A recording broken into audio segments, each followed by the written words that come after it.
छोटे छोटे लेकिन मोटी बातें। नमस्ते फ्रेंड्स, मैं हूं पूनम। स्वागत है मेरे चैनल में। आज आपके साथ कुछ ऐसी अमेजिंग किचन टिप्स शेयर करूंगी। अगर आपने इनका इस्तेमाल किया तो आप अपने लिए समय पैसा तो बचा ही पाएंगे, साथ ही साथ पूरे घर की सेहत को ठीक कर सकते हैं। आपके घर में कोई बीमारी नहीं आएगी, पूरा घर स्वस्थ रहेगा। तो वीडियो स्टार्ट करने से पहले आपसे एक निवेदन है कि अगर वीडियो आपको हेल्पफुल लगे, वीडियो समझ में आए तो एक लाइक करके मुझे मोटिवेट जरूर करें। अगर आप यूट्यूब में देख रहे हैं तो चैनल को सब्सक्राइब कर लें, फेसबुक में देख रहे हैं तो पेज को फॉलो कर लें। तो आज की हमारी पहली टिप है इस तरह की कांच की बोतल को लेके। आज आपको मैं एक ऐसी टिप बताऊंगी कि आप ये महंगी महंगी बोतल अपने घर में बना सकते हैं, वो भी फ्री में। इसके लिए कोई चार्ज नहीं देना, कोई पैसा नहीं, निःशुल्क है। जब भी गर्मियों का समय आता है तो हम अपने फ्रिज में पानी रखते हैं ठंडा होने के लिए, उसी को पीते हैं। कांच की बोतल बहुत महंगी होती है, फूटने का डर होता है, तो ज्यादातर हम प्लास्टिक की बोतल का यूज करते हैं।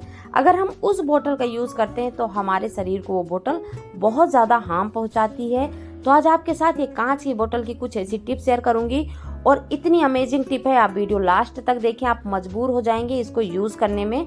मैं 5 से 6 साल हो गए इसका इस्तेमाल कर रही हूँ, और ये बहुत लॉन्ग लास्टिंग है, बहुत बढ़िया दिखती है, बहुत सुंदर दिखती है, और आप इसको पानी में नहीं और भी कई चीजों में इस्तेमाल कर सकते हैं। तो चलिए आज मैं आपको ये बोतल बनाना बताऊंगी, ये कैसे बनती है, किस चीज़ की बोतल है, और इसकी लाइफ कितना है, ये कितनी चल सकती है, इसमें ये डिजाइन है, ये निकलेगी कि नहीं निकलेगी, सारी चीज़ें आपकी इसी वीडियो में क्लियर करूंगी। तो सबसे पहले तो हम अपने घर में इस तरह की बोतल बना के रखें। इससे क्या होता है, हम पानी तो भर ही सकते हैं, साथ ही साथ किसी के सामने जब ये डिजाइन वाली बोतल हम देते हैं ना, तो सच में आपसे पूछते हैं कि आपको आइडिया आया कहाँ से, क्योंकि ये सब चीज़ें हमारे घर में भी हैं, हमने कभी यूज़ नहीं करी। तो आज के बाद आप सबको बताने वाले हैं कि आप इसको किस तरह से इस्तेमाल कर सकते हैं। तो चलिए, हमने ले ली है ये बोतल, और ये बोतल है सॉस की। हम सबके घर में, छोटे छोटे जिनके घर में भी बच्चे होंगे ना, सॉस आता ही आता है। बिना सॉस के बच्चे कुछ खाना पसंद ही नहीं करते। तो ज़्यादातर क्या होता है, हम सॉस की बोतल तो लेके आ जाते हैं, लेकिन उसके बाद जैसे ही सॉस खत्म होता है बोतल को फेंक देते हैं, सोचते हैं ये अब हमारे किसी काम की नहीं है। तो आपको पता नहीं है ये बोतल इतनी काम की है और इतनी यूज़फुल है। मार्केट से जो हम कांच की बोतल खरीद के लाते हैं ना, उससे ज़्यादा मजबूत। अगर ये थोड़ा बहुत गिर भी जाती है ना तो ये टूटती भी नहीं है। साथ ही साथ इसको आप कई तरह से इस्तेमाल भी कर सकते हैं। तो मेरे घर में बहुत सारी बोतल इकट्ठा करके रखी है मैं तो 5-6 साल से इकट्ठा कर रही हूँ, इसका यूज़ कर रही हूँ, कई तरह इस्तेमाल कर रही हूँ। आगे आपको और भी इसकी टिप दूंगी। तो आपको क्या करना है, जैसे ही इसका सॉस खत्म हो जाए तो आपको पानी से वॉश करना है, बोतल पूरी क्लीन हो जाएगी। अब ये बाहर का रैपर बचा तो आपको इस बोतल को पानी में गला देना है 2 घंटे के लिए। जैसे कोई गहरा जग वगैरह होता है ना, उसमें बोतल डालें, पानी भर दें, तो ये रैपर आराम से गल के अपने आप निकल जाएगा। फिर आप इसको क्लीन कर लें। और ये देखिए, मैंने इसमें चटनी भर के रखा है 6 महीने से। जब भी आप कांच की किसी चीज़ में कोई भी सामान स्टोर करते हैं वो जल्दी ख़राब नहीं होता, और हमारे हेल्थ के लिए भी अच्छा रहता है। तो ज़्यादातर मैं कांच की ही बोतल का यूज़ करती हूँ, और ये बोतल एकदम फ्री है, इसमें कोई पैसे नहीं लगे, हम इसको खरीद के नहीं लाए। तो अगर ये गलती से आपसे टूट भी जाती है तो ज़्यादा अफसोस नहीं होता, क्योंकि हम जिस चीज़ को पैसे से खरीदते हैं और वो चीज़ ख़राब होती है तो ज़्यादा हर्ट होता है। लेकिन ये बोतल एकदम हमने बेस्ट चीज़ से बनाई, और ये इतनी सुंदर बन गई कि सच में देखने में अच्छी लगती है, यूज़ करने में फ़ायदेमंद है। तो अब मैं बताऊंगी कि मैंने इस बोतल में डिज़ाइन कैसे बना के तैयार करी है। तो हम सब के घर में नेल पेंट ढेर सारी रखी रहती है, उसमें से हमको कुछ कलर पसंद नहीं आते या फिर नेल पेंट खराब होने लगती है, तो आप उस नेल पेंट से इस बोतल में डिज़ाइन बना सकते हैं। आप इसको कितना भी धोएंगे ये डिज़ाइन बिल्कुल भी नहीं खराब होती।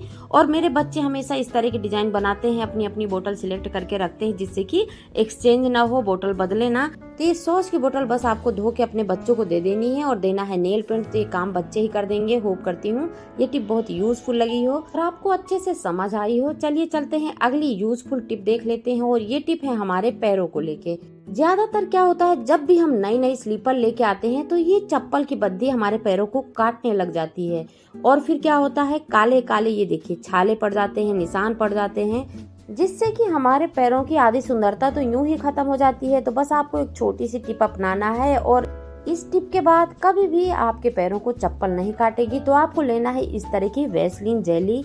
आप वैसलीन ले सकते हैं या फिर आप ले सकते हैं बोरो प्लस। ये 2 चीज़ें बहुत यूजफुल हैं। आप यहाँ पे अगर नारियल के तेल का यूज करते हैं ना तो इतना ज़्यादा काम नहीं करता। आपको इन दोनों में से कोई भी एक चीज हो वो ले लेनी है, और जहाँ जहाँ चप्पल की बद्दी आ रही है ना, इस तरह से वैसलीन को लगा लेना है।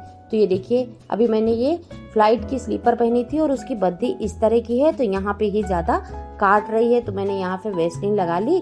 और फिर आप जब इस चप्पल को पहनेंगे तो सच में आपको इतना हल्का महसूस होगा, आप इसको पहन के दौड़ें घूमें फिरें कोई दिक्कत नहीं, बहुत आसानी से आप इस चप्पल को वेयर कर सकते हैं। अब क्या प्रॉब्लम आती है, सब लोग उस तरह की स्लीपर तो पहनते नहीं है, ज़्यादातर इस तरह की बद्दी वाली स्लीपर पहनते हैं। और जब बच्चे छोटे छोटे होते हैं, चलना सीखते हैं, तो हम उनको इस तरह की बद्दी वाली स्लीपर पहनाते हैं और जिसके पीछे साइड एक रबड़ भी लगी रहती है और ये ज्यादातर अंगूठे में काटती है, साथ ही साथ ये देखिए पैर के साइड में काटती है। तो आपको बच्चों को स्पेशली इस तरह वैसलीन लगा के ही ये स्लीपर पहनानी है। और बच्चों को एक पीछे साइड देखिए रबड़ भी दी जाती है जिससे कि चप्पल उतरे ना। तो आपको एड़ी में भी थोड़ा सा वैसलीन का यूज करना है, जिससे कि बच्चों के पैर बहुत कोमल होते हैं, बहुत सॉफ्ट होते हैं, तो उनके पैर उतने ही सॉफ्ट बने रहें और चप्पल कोई भी उनको हार्म ना पहुंचा पाए। होप करती हूँ छोटी सी टिप थी आपको यूजफुल लगी हो। चलिए चलते हैं अगली बहुत ही अमेजिंग टिप देख लेते हैं। और ये टिप है समर स्पेशल। गर्मी का मौसम है, हर घर में आम भर भर के आ रहे हैं, लेकिन ज्यादातर क्या होता है हमको आम काटने का तरीका पता नहीं होता है। घर में तो हम कैसे भी काट के खा लेते हैं, लेकिन अगर हमको बच्चों को स्कूल में देना हुआ या ऑफिस में देना हुआ, खुद कहीं ऑफिस वगैरह जा रहे हैं वहां ले जाना हुआ, तो ये शाम को हम ऐसे कैसे काटें जिससे कि शाम का जूस ना निकले, साथ ही साथ ये दिखने में बहुत सुंदर लगे और बस 1 सेकंड के अंदर आप पूरे आम को काट के तैयार भी कर लें। तो उसके लिए एक छोटा सा तरीका है जो मैं दिखा रही हूँ आपको, सेम इसी तरह करना है।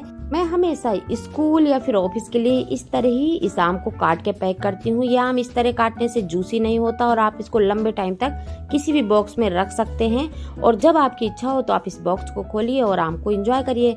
तो आपको आम को पहले अच्छे से धो लेना है, पोंछ लेना है, आम को इस तरह से स्लाइस में कट करना है। अब आप चाहें तो इस आम को काट के इस तरह से खा भी सकते हैं। छोटे छोटे बच्चों को अगर आप इस तरह आम काट के देंगे ना, सच में बहुत मजे लेके खाएंगे, क्योंकि ये दिखने में बहुत सुंदर होता है और वो पीस पीस उठा के पूरा आम चट कर जाते हैं। तो जिनके भी बच्चे आम खाना पसंद नहीं करते, उनको फ्रूट खाना पसंद नहीं है, तो इस तरह से आप आम काट के उनको जरूर खिलाएं। तो ये देखिए मैंने पूरा आम काट के इस बॉक्स में पैक कर लिया और ये बॉक्स मैं दे रही हूँ अपने बच्चे को जो स्कूल जा रहा है, और बस वो दोपहर में खाएगा तो करीब 4 से 5 घंटे तक इस आम का कुछ भी नहीं बिगड़ने वाला। तो आज के बाद आप आम को इस तरह काट के जरूर एंजॉय करें, क्योंकि कुछ चीजें खाने में अच्छी होती हैं, साथ ही साथ अगर वो दिखने में अच्छी होती हैं तो दिन बन जाता है। हर चीज गेस्ट के लिए नहीं रखा जाता, कुछ चीजें अपने लिए भी किया करें। होप करती हूँ टिप बहुत ज्यादा यूजफुल लगी हो। चलिए चलते हैं अगली बहुत अमेजिंग टिप देख लेते हैं। और ये टिप है हमारे सूखे मसालों को लेके। ज्यादातर हम सूखे मसाले स्पेशली गरम मसाला मार्केट से लेके आते हैं, उसमें इतना अच्छा फ्लेवर नहीं आता जो हमें चाहिए। तो मैं ज्यादातर इस तरह के सूखे मसाले खरीद के लाती हूँ, घर में ही इनको पीस के गरम मसाला बना के तैयार करती हूँ। लेकिन जब हम इसको पीसते हैं तो मिक्सी की जार में ही पीसना पड़ता है। कई बार क्या होता है ये जार गीला होता है, हम इसको कपड़े से तो पोंछते हैं लेकिन प्रॉपर नहीं सूखता। तो आज आपको एक छोटी सी टिप बताऊंगी जिससे कि आप इस जार को इंस्टेंट सुखा सकते हैं। आप सबके साथ कई बार ऐसा हुआ होगा, जब आपको जार की जरूरत होती है, उसमें कुछ सूखी चीजें पीसनी होती हैं, तो वो धोने को पड़ा रहता है। जब आप उसको धुलते हैं, फिर 1 घंटा पोंछते हैं, धूप में रखते हैं, उसके बाद आप जाके इसको यूज कर पाते हैं। लेकिन आज आपको एक ऐसी टिप बताऊंगी कि आप इंस्टेंट जार का इस्तेमाल कर सकते हैं। तो आपको कुछ नहीं करना, जार को धो लेना है, एक्स्ट्रा पानी इस तरह से निकालना है। उसके बाद आपको लेना है हेयर ड्रायर और बस आपको केवल 2 से 3 बार इस हेयर ड्रायर को ऑफ करके ऑन कर देना है। बस 2-3 बार ही जैसे आप ऑन ऑफ करेंगे ना, आप देखेंगे कि जार बाहर से भी गर्म होने लग गया, अंदर से देखिए पूरा क्लीन हो गया। इसमें बिल्कुल भी पानी नहीं है, पूरा जार सूख चुका है। तो कई बार जब बारिश का मौसम होता है या फिर हम शाम के समय में जब धूप नहीं है, मसाले पीस रहे हैं, तो आप हेयर ड्रायर का यूज करके ये सारे मसाले पीस सकते हैं। अगर जार सूखा हुआ तो मसाले की सेल्फ लाइफ 1 साल तक रहेगी, आपके मसाले बिल्कुल भी खराब नहीं होंगे। होप करती हूँ टिप यूजफुल लगी हो। चलिए देख लेते हैं अपनी अगली यूजफुल टिप, और ये टिप है टिश्यू पेपर को लेके।